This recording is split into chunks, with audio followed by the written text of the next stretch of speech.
Bonjour, je suis Philippe Lemoine, praticien en Gestalt thérapie. Aujourd'hui, je vous parle de l'estime de soi. Il y a une phrase que j'entends presque chaque semaine en séance, c'est «je manque de confiance en moi». Et presque à chaque fois, je me dis la même chose. Ce n'est sans doute pas là que ça se joue. Les personnes que je reçois ne manquent pas de compétences. Elles travaillent, elles réfléchissent et elles font de leur mieux. Elles savent faire. Ce qui est plus fragile, c'est souvent autre chose, la façon dont elles se tiennent intérieurement face à elles-mêmes. La confiance en soi, c'est se dire je peux faire. L'estime de soi, c'est plus profond. C'est est-ce que je vaux quelque chose même quand je n'y arrive pas?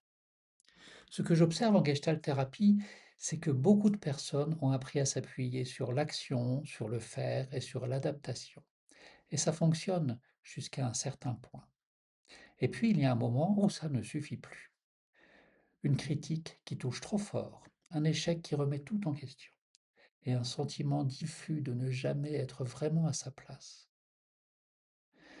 Dans mon travail, je vois l'estime de soi comme quelque chose qui se construit lentement à partir de trois expériences essentielles. D'abord, développer la conscience de soi, prendre le temps de sentir ce qui est là, de nommer ses émotions, ses besoins et ses tensions. Arrêter de faire comme si tout allait bien quand ça n'est pas le cas. Ensuite, l'acceptation de soi. Et c'est souvent là que ça résiste le plus.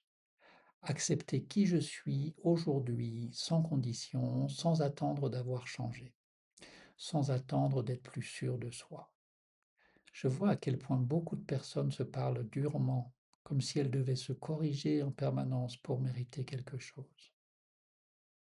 Et enfin, il y a l'action, des gestes simples, parfois minuscules, comme dire non, se respecter un peu plus ou faire un choix différent.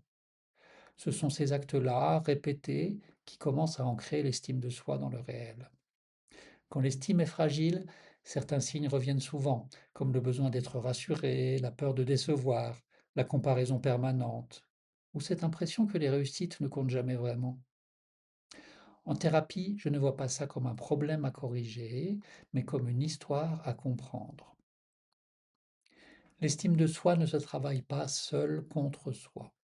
Elle se construit dans la relation, dans un espace où l'on peut se montrer tel que l'on est et expérimenter pas à pas une autre façon d'être avec soi-même. La relation thérapeutique peut en être le point d'appui. Si ce que je dis résonne pour vous, je vous propose cet espace pour l'explorer, à votre rythme. Vous trouverez les informations pour me contacter ou prendre rendez-vous sous cette vidéo et c'est avec plaisir que je vous accueillerai.